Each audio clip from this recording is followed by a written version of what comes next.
Story: Jack and the Beanstalk. Jack lived with his mother in a tumble-down house. They were so poor they never seemed to have enough to eat, and one day, Jack's mother said, "Jack, you must take the cow to market and sell her." "If I do that we will have no milk," said Jack. "If we don't sell her we will soon have nothing to eat at all," replied his mother. Very sadly, Jack led the cow to market. He was about halfway there when he met an old man. "Is your cow for sale?" asked the old man. Jack said that she was. "Then I'll give you 5 beans for her," said the old man. Jack laughed. "You can't buy a cow with 5 beans," he said. "Ah," said the old man, "but these are magic beans. You will make a fortune with them." Jack couldn't resist such a bargain. He gave the cow an affectionate pat, handed her halter to the old man, and took the 5 beans in exchange.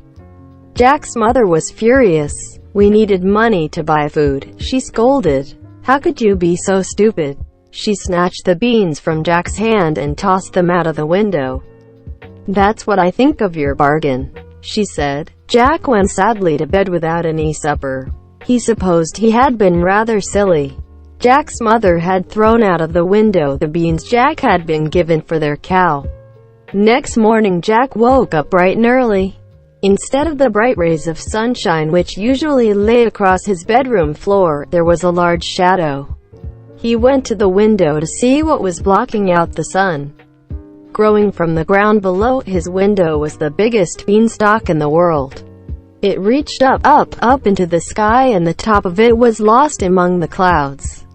The old man was right. They were magic beans, he said.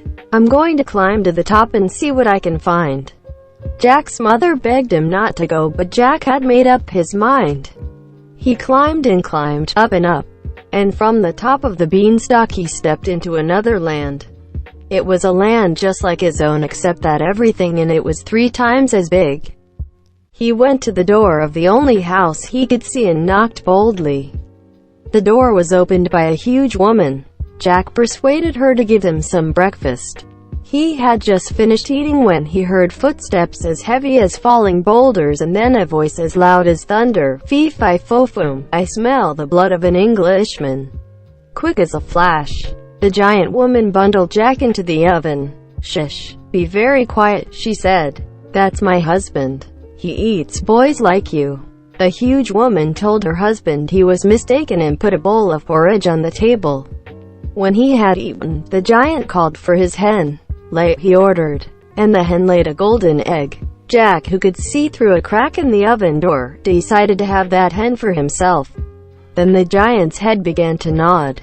Soon he was asleep. Jack left the oven, picked up the hen, ran to the top of the beanstalk, and climbed down to his home.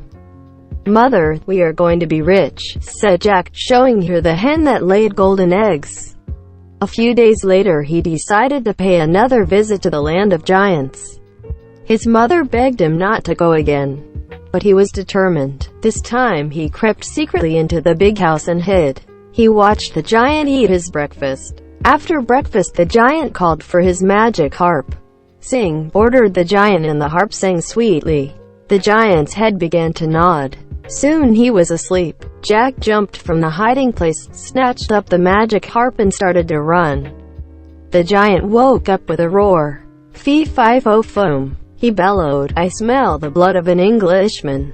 He ran after Jack with great thundering steps. Jack was small and nimble, and had a good start. When he reached the top of the beanstalk he tucked the harp inside his shirt and began to climb down. The beanstalk began to shake and creak and groan as the angry giant followed him. Faster went Jack, faster and faster. "Mother," he called as he neared the bottom, "bring me an axe." Quickly, he jumped to the ground and took the axe. With 3 hefty cuts, the beanstalk came tumbling to the ground. There was a terrible roar as the giant fell. He made a hole so big when he hit the ground that both he and the beanstalk disappeared into it and were lost forever. As for Jack and his mother, they lived happily ever after.